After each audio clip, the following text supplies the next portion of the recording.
अस्सलाम student, first year chemistry chapter number 2 atomic structure का।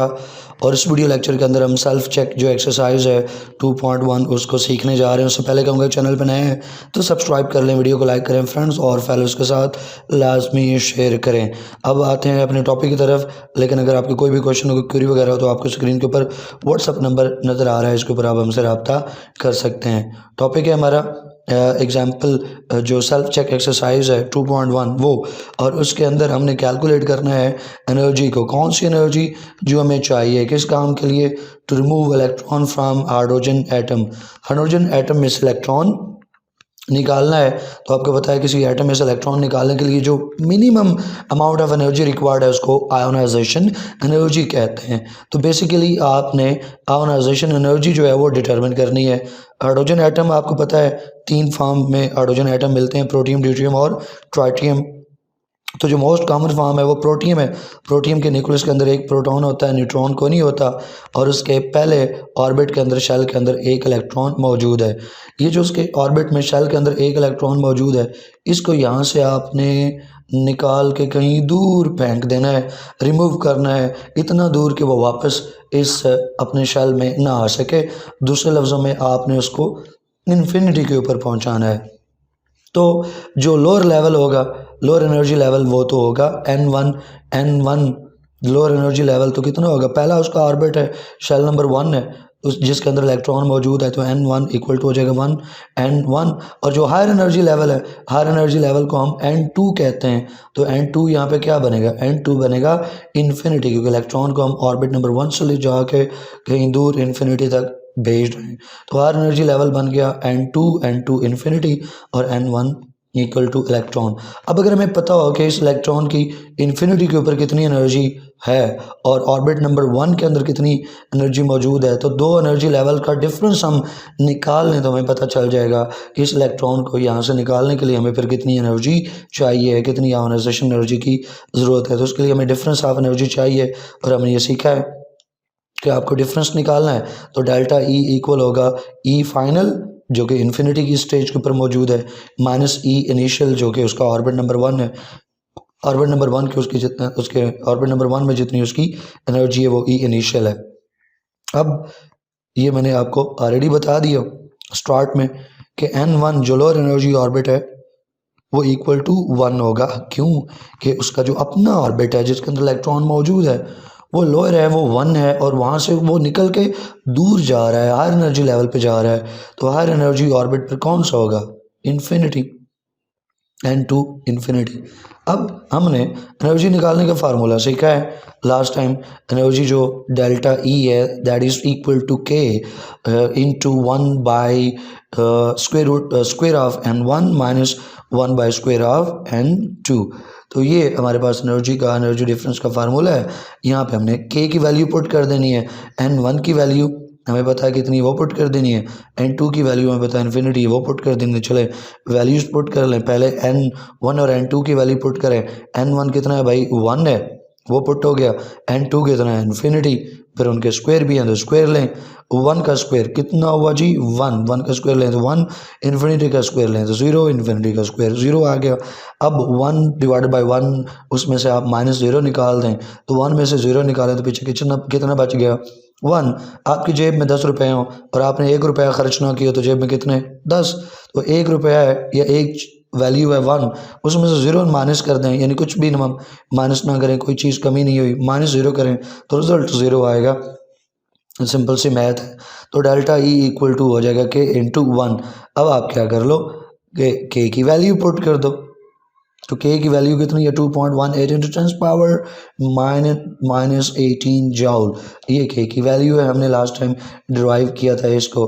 तो आप यहाँ पे पुट कर दें के की वैल्यू, जहाँ के लिखा हुआ था वहाँ हमने के की वैल्यू पुट कर दी 2.18 इंटू 10 पावर माइनस 18 जॉल, और इसको आप 1 से मल्टीप्लाई कर दो। तो 1 से मल्टीप्लाई होके कोई फ़र्क नहीं पड़ेगा। इसका मतलब है डेल्टा ई कितना आ रहा है?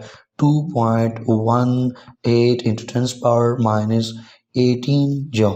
That is the minimum energy required to remove the electron from first orbit of the hydrogen, first orbit के अंदर ही, फर्स्ट शेल के अंदर ही इलेक्ट्रॉन पड़ा होता है, उस एक इलेक्ट्रॉन को रिमूव करने के लिए ये मिनिमम अमाउंट ऑफ एनर्जी है।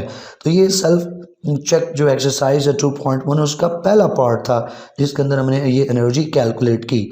अब इस एनर्जी को सेकंड पार्ट के अंदर हमने फ्रिक्वेंसी के अंदर चेंज करना है और थर्ड पार्ट के अंदर हमने इसको वेव नंबर के अंदर कन्वर्ट करना है इसी एनर्जी को। तो चलें अगले स्टेप्स में ये करते हैं। ये एनर्जी आ गई। अब आते हैं convert this energy into V frequency और फिर convert this energy into V bar E यानी कि वेव नंबर। तो पहले कर लेते हैं इसको, इस एनर्जी को फ्रीक्वेंसी में कन्वर्ट करते हैं। तो हमें पता है प्लैंक्स कांस्टेंट की जो प्लैंक्स क्वांटम की जो थ्योरी है, क्वांटम थ्योरी, वहाँ से हमें पता है कि जो एनर्जी चेंज है डेल्टा ई है that is equal to H V. यहाँ पे वी जो है वो फ्रिक्वेंसी है। तो हमें क्या करना पड़ेगा, डेल्टा ई तो हमने कैलकुलेट कर लिया पिछले स्टेप में, तो हमें जो प्लैंक्स कांस्टेंट है बस उसकी वैल्यू पुट करनी है एच की और वी कैलकुलेट कर लेना है। तो यहाँ से हमें वी कैलकुलेट करना हो तो एच को आप दूसरी तरफ लेके जाओ, एच को दूसरी तरफ लेके जाओगे तो डेल्टा ई को वो डिवाइड कर देगा। तो delta E divided by H, values put कर दो। डेल्टा ई अभी हमने निकाला 2.18 इंटू 10 पावर माइनस 18 जॉल और जो प्लैंक्स कांस्टेंट है उसकी value 6.63 into 10 power minus 35 जॉल second है। तो आप वैल्यूज पुट कर दें और यहाँ पे आप इसको सॉल्व कर लें कैलकुलेटर से। अब मैं हमेशा कहता हूँ बच्चों को कि कैलकुलेटर से जब भी पावर्स आ जाएं और डिवीजन करनी हो तो हमेशा आप अपने नंबर को ब्रैकेट में लिखें। ब्रैकेट स्टार्ट, पूरा नंबर इंटर करें, उसके बाद ब्रैकेट क्लोज, फिर आप डिवीजन का साइन कैलकुलेटर पे प्रेस करें, फिर ब्रैकेट स्टार्ट और ये नीचे वाला नंबर जो है पुट करें, फिर ब्रैकेट क्लोज कर दें, फिर इक्वल प्रेस करें तो रिजल्ट आएगा। अदरवाइज आपके जो कैलकुलेटर हैं वो साइंटिफिकली रिसेट नहीं हुए होते, जिसकी वजह से आपका आंसर अगर आप डायरेक्ट करोगे तो बगैर ब्रैकेट के तो गलत आएगा। तो अगर आपको ठीक आंसर चाहिए तो रिकमेंडेड है कि आप इसको ब्रैकेट में रख के कैलकुलेटर से सॉल्व करें। बट जो आंसर आने वाला है वो v is equal to 3.288 into 10 power 15 पर सेकंड, क्योंकि ये सेकंड ऊपर जॉल तो जॉल से कैंसिल हो जाएगा, सेकंड नीचे ऊपर जाके सेकंड की पावर माइनस में हो जाएगी। तो v इक्वल हो जाएगा 3.28 इंटू 10 पावर 15 पर second, that is the frequency.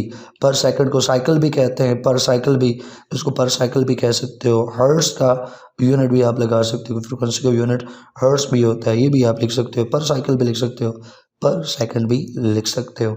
अब आते हैं दूसरे हिस्से की तरफ, convert this energy into wave number. तो ये हमने पिछले लेक्चर के अंदर सीखा कि फ्रिक्वेंसी और वेव नंबर का आपस में क्या रिलेशनशिप है। Frequency is directly proportional to wave number और साथ कांस्टेंट सी आ जाता है, तो V is equal to V bar C. V जो कि फ्रिक्वेंसी अभी हमने कैलकुलेट की, ये हाईलाइटेड पड़ी हुई है, पीछे वी बार हमें चाहिए और सी कांस्टेंट है, स्पीड ऑफ लाइट है, वेलोसिटी ऑफ लाइट है। तो आप इसको दूसरी तरफ ले जाके डिवाइड कर दें तो सिचुएशन क्या बनेगी, V bar is equal to V divide by C, values put कर दें। अभी हमने जो है वो वी कैलकुलेट किया, ये रहा, तो ये ऊपर वैल्यू आ गई, यहाँ से इसको ले आए, यहाँ पे वैल्यू पुट कर दें। Speed of light 3.0 into 10 power 8 metre per second होता है।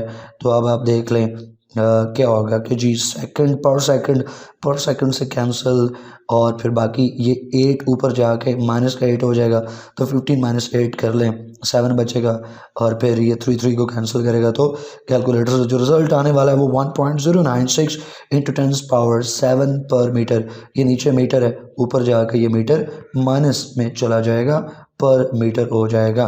तो जो वेव नंबर आपके पास आ रहा है दैट इज 1.096 इंटू 10 पावर 7 पर मीटर।